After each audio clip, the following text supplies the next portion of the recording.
محترم بھائیو، دوستوں اور بزرگوں، ربیع الاول کا مہینہ چل رہا ہے اور گزشتہ جمعے بھی آپ سے سیرت کے حوالے سے کچھ گفتگو ہوئی تھی۔ اسی حوالے سے انشاءاللہ تعالی آج بھی آپ کے سامنے مختصر سی گفتگو کرنے کا ارادہ ہے۔ دعا کیجئے کہ اللہ پاک مجھے اور آپ کو صحیح طرح کہنے، سننے اور پھر اس پر عمل کرنے کی توفیق عطا فرمائے۔ جو آیت آپ کے سامنے تلاوت کی ہے، اس آیت مبارکہ میں اللہ پاک نے اپنے نبی جناب رسول اللہ صلی اللہ تعالی علیہ وسلم کو خطاب کر کے ارشاد فرمایا ہے، وَمَا أَرْسَلْنَاكَ إِلَّا رَحْمَةً لِّلْعَالَمِينَ، کہ نبی ہم نے آپ کو تمام جہانوں کے لیے رحمت بنا کے بھیجا۔ اللہ پاک نے کیا ارشاد فرمایا کہ اے نبی ہم نے آپ کو تمام جہانوں کے لیے رحمت بنا کے بھیجا، یعنی حضور علیہ السلام کی حیات طیبہ نہ صرف یہ کہ انسانوں کے لیے رحمت ہے، بلکہ حضور علیہ السلام کی حیات طیبہ جیسے انسانوں کے لیے رحمت ہے، ویسے حیوانوں، جمادات، نباتات اور چرند پرند ہر چیز کے لیے رحمت بن کے آئی۔ اور حضور علیہ السلام اللہ پاک کا وہ انتخاب ہے کہ اللہ پاک نے حضور علیہ السلام کے دنیا میں تشریف لانے سے پہلے ہی حضور علیہ السلام کا ذکر خیر عام انسانوں میں نہیں، نہ صرف عام انسانوں میں، بلکہ اللہ پاک نے تمام انبیاء علیہ السلام کی امتوں میں بھی حضور علیہ السلام کا ذکر خیر کروایا۔ حضرت آدم علیہ السلام سے لے کر جناب سیدنا عیسیٰ علیہ السلام تک تمام نبیوں سے اللہ پاک نے ایک عہد لیا، میثاق۔ ایک ہوتا ہے وعدہ، ایک ہوتا ہے اس قدر پختہ وعدہ کہ اس کی خلاف ورزی نہ ہو، تو اسے میثاق کہا جاتا ہے۔ قرآن کریم میں اللہ پاک نے ارشاد فرمایا، وَإِذْ أَخَذَ اللَّهُ مِيثَاقَ النَّبِيِّينَ لَمَا آتِيتُكُم مِّن كِتَابٍ وَحِكْمَةٍ ثُمَّ جَاءَكُمْ رَسُولٌ مُصَدِّقٌ لِّمَا مَعَكُمْ لَتُؤْمِنُنَّ بِهِ وَلَتَنصُرُنَّ۔ ان بچوں کو آگے کروا کے بٹھائیں، ان کو لَتُؤْمِنُنَّ بِهِ وَلَتَنصُرُنَّ۔ ادھر توجہ کیجئے کہ اللہ پاک نے نبیوں سے عہد لیا کہ تم نے اپنی نبوت کا اعلان کرنا ہے، اللہ کی طرف لوگوں کو بلانا ہے، امتوں کو دعوت دینی ہے، لیکن عہد کیا لیا کہ اگر تمہاری موجودگی میں وہ نبی آ جائے، یعنی حضور علیہ السلام، تو تم نے لَتُؤْمِنُنَّ بِهِ وَلَتَنصُرُنَّ، کہ تم نے اس نبی پر ایمان بھی لانا ہے، اور اگر ضرورت پڑے تو اس نبی کی تم نے مدد بھی کرنی ہے۔ تو اندازہ لگائیں کہ میں اور آپ دنیا میں جب آتے ہیں، ہمارے آنے سے پہلے کسی کو تعارف نہیں ہوتا کہ بھئی فلاں شخص آ رہا ہے، اس کا نام یہ ہے، اس کا تذکرہ یہ ہے، اس کی خوبیاں یہ ہیں، بلکہ جب دنیا میں آ جاتے ہیں تو پھر اس کا نام رکھا جاتا ہے، اور پھر چلتے چلتے وہ بلوغت کی عمر کو پہنچتا ہے تو کچھ کرنے کے قابل ہوتا ہے۔ پھر اس کے بعد اگر وہ کسی چیز میں کامیاب ہو جائے تو لوگ اس کو یاد کرتے ہیں، فلاں ڈاکٹر صاحب بہت اچھے ہیں، فلاں انجینئر صاحب بہت اچھے ہیں، فلاں مولوی صاحب بہت اچھے ہیں، فلاں شخص بہت اچھے تاجر بن گئے۔ یہ کب ہوتا ہے کہ جب عمر کا ایک حصہ گزر چکا ہوتا ہے، اور پھر اس عمر کے ایک حصے کے گزر جانے کے بعد بھی اس کا تذکرہ چند افراد میں ہوتا ہے یا مخصوص قوم، مخصوص قبیلے، مخصوص شعبے میں ہوتا ہے. مثال کے طور پہ اگر اس علاقے میں کوئی ڈاکٹر بڑا ہے کہ بھئی وہ بہت اچھا ڈاکٹر ہے، بہت اچھا علاج کرتا ہے، تو اس کو صرف اس شعبے سے متعلق لوگ جانتے ہوں گے، باہر والا کوئی نہیں جانتا ہو. اسی طرح اگر کوئی شخص بہت اچھا تاجر ہے کہ وہ تجارت بہت اچھے انداز سے کرتا ہے، لوگوں کے ساتھ معاملات بہت اچھے انداز سے کرتا ہے، تو ان کو صرف وہ لوگ جانتے ہوں گے جن کا ان کے ساتھ معاملہ ہوا ہے. میں مثال کے طور پہ عرض کرتا ہوں کہ جیسے ابھی بھی دیہاتوں میں چلے جائیں تو دیہاتوں میں جو اس گاؤں کا بڑا ہوتا ہے، بعض اوقات تو اس کے گھر کی چار دیواری بھی نہیں ہوتی، چودھری ہوتا ہے، وہ نمبردار ہوتا ہے، بڑا ہوتا ہے، لیکن پورا گاؤں اس کو جانتا ہے کہ بھائی یہ ہمارے گاؤں کا چودھری ہے.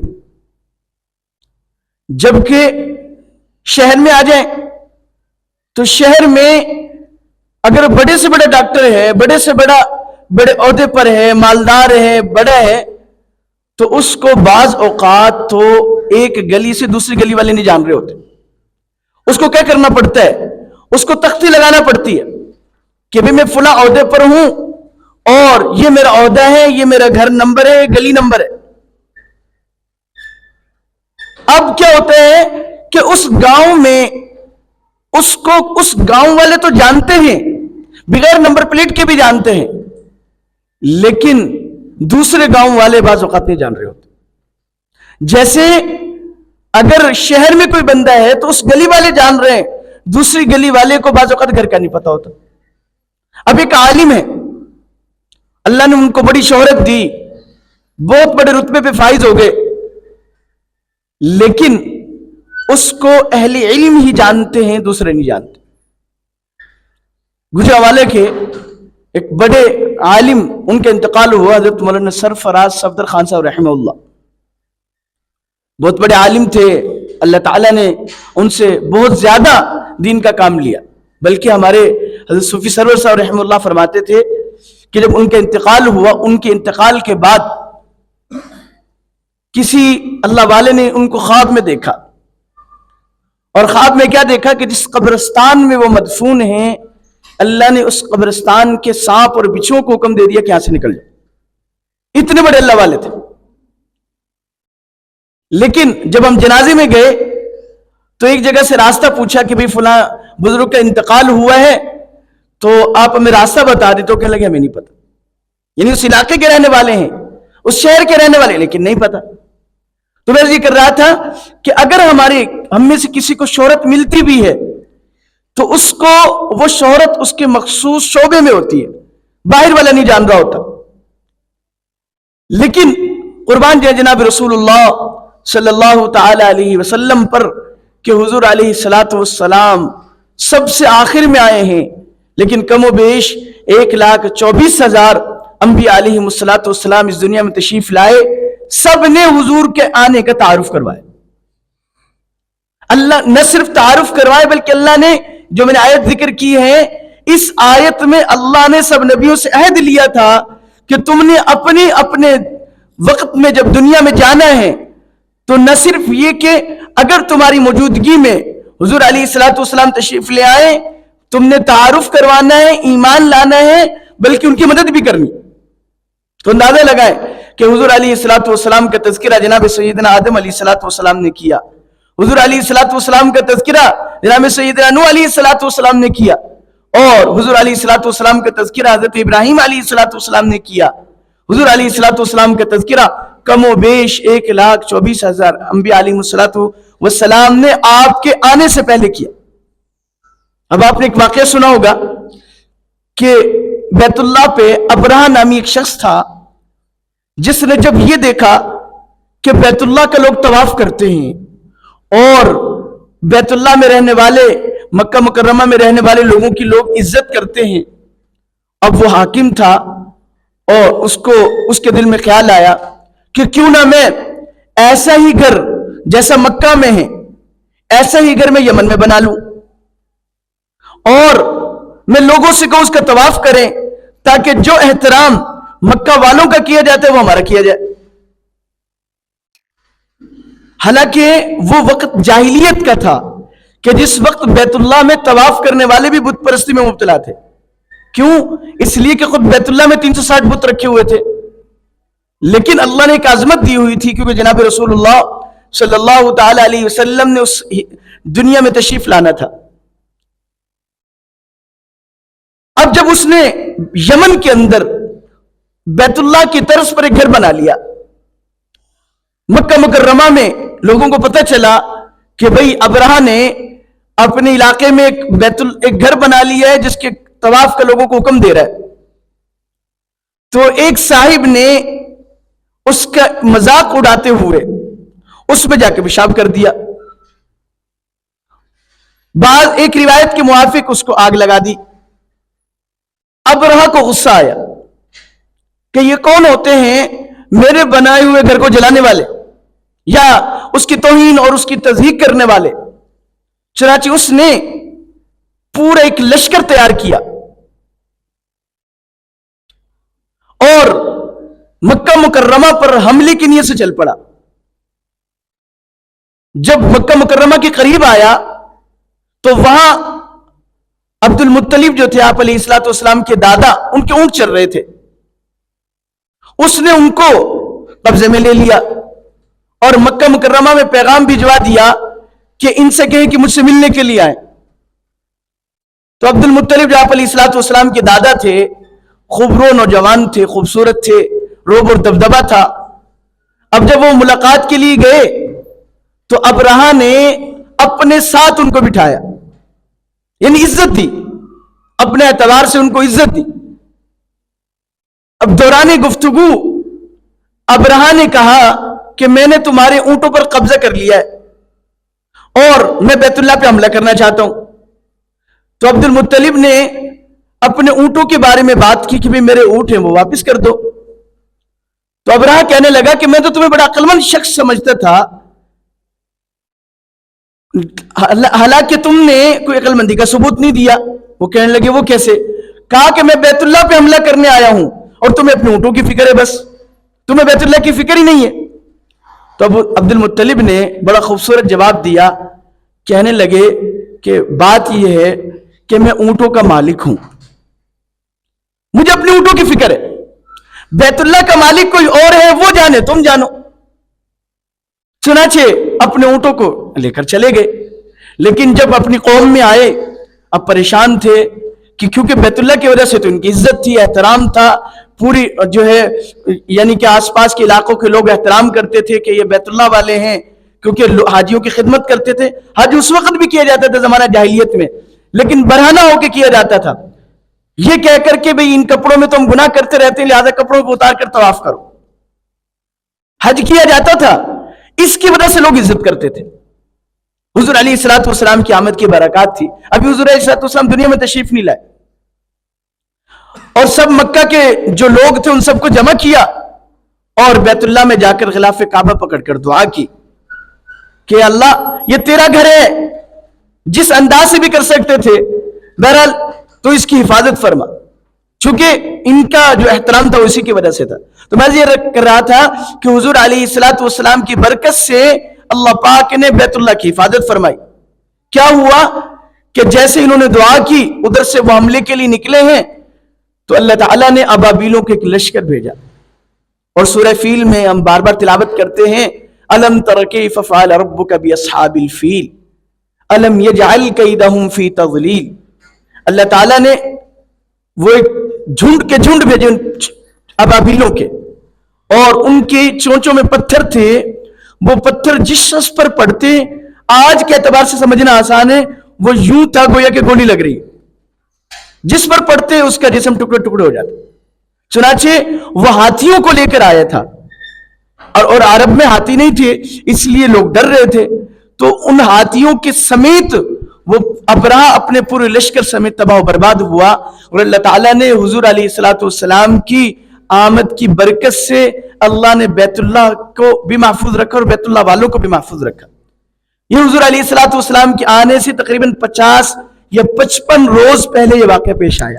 تو اس لیے کہا جاتا ہے کہ حضور علیہ الصلوۃ والسلام کی آمد کی برکت سے اللہ تعالیٰ نے بیت اللہ کو بھی محفوظ رکھا اور بیت اللہ والوں کو بھی محفوظ رکھا. حالانکہ وہ بھی توحید پر نہیں تھی اس وقت، لیکن صرف بیت اللہ کی حفاظت کرنے والے تھے.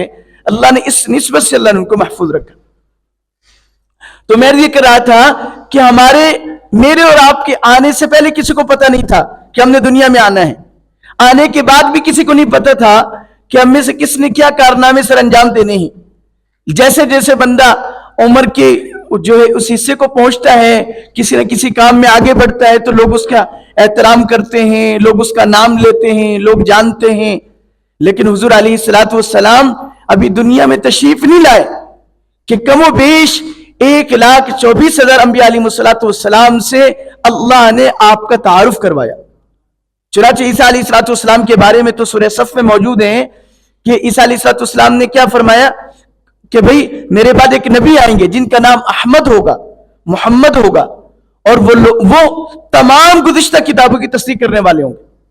اور حضور علیہ الصلوۃ والسلام جب دنیا میں تشریف لائے ہیں تو حضور علیہ الصلوۃ والسلام نے کسی نبی کی جو ہے وہ تنقیص یا توہین نہیں کی یا پچھلی کتابوں کی توہین نہیں کی، بلکہ ان کی تصدیق کی ہے کہ اپنے اپنے وقت میں وہ تمام کتابیں، تمام نبی برحق تھے. مصدقا لما بین یدی، جو اللہ نے آپ علیہ الصلوۃ والسلام سے پہلے نبیوں پر صحیفے اتارے، کتابیں اتاری. 4 کتابیں ہیں مشہور، اور اس کے علاوہ تقریباً اکثر نبیوں پر اللہ نے صحیفے اتارے. لیکن حضور علیہ الصلوۃ والسلام نے سب کی تصدیق کی. کیوں؟ اس لیے کہ حضور علیہ الصلوۃ والسلام تمام نبیوں کے سردار بن کے آئے. تو جو نبیوں کے سردار ہیں اللہ نے ان میں وہ صفات رکھی جو اس آیت مبارکہ میں ذکر ہے کہ وَمَا أَرْسَلْنَاكَ إِلَّا رَحْمَةً لِّلْعَالَمِينَ، کہ اے نبی ہم نے آپ کو تمام جہانوں کے لیے رحمت بنا کے بھیجا.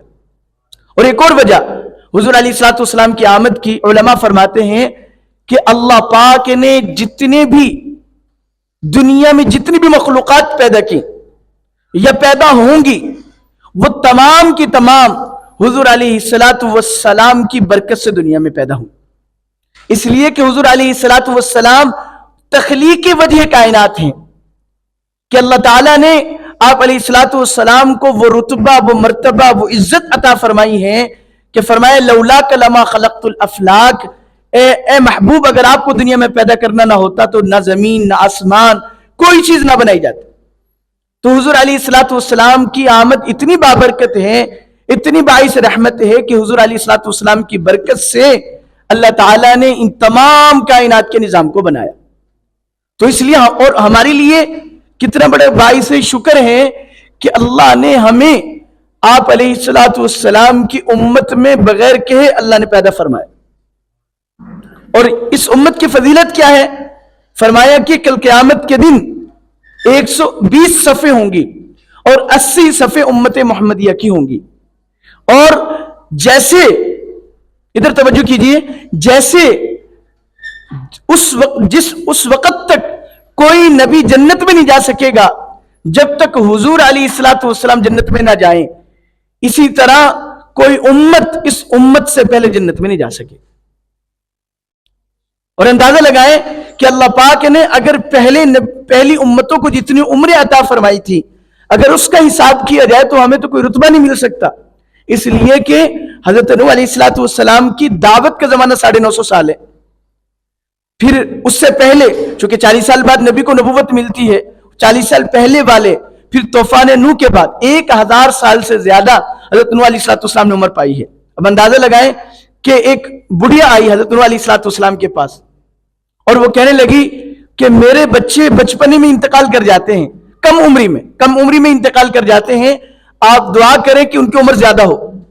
تو نوح علیہ الصلوۃ والسلام نے پوچھا کہ کتنی عمر پاتے ہیں؟ تو وہ کہنے لگی کہ 200 250 سال 300 سال کی عمر پاتے ہیں اور وفات پا جاتے ہیں. تو نوح علیہ الصلوۃ والسلام نے اس بڑھیا سے کہا، اے بڑھیا تو 250 300 سال کی عمر کو رو رہی ہے، آخری نبی جو آئیں گے ان کی امت کی اوسط عمر 60 سے 70 سال ہوگی. تو وہ بڑھیا کہنے لگی کہ وہ کریں گے کیا؟ کچھ کر بھی پائیں گے, کچھ محنت کریں گے, کچھ جو ہے اپنی زندگی گزار بھی پائیں گے یا نہیں؟ تو نوح علیہ السلام نے کہا کہ وہ تمام کام, یعنی ان کی شادیاں بھی ہوں گی, ان کی اولادیں بھی ہوں گی, اور وہ اللہ کو راضی کریں گے, نیک اعمال بھی کریں گے, وہ تمام کے تمام اسی عمر کے اندر کریں گے. تو وہ بڑھیا کہنے لگی کہ اگر مجھے وہ عمر مل جائے تو میں وہ ایک سجدے میں گزار دوں.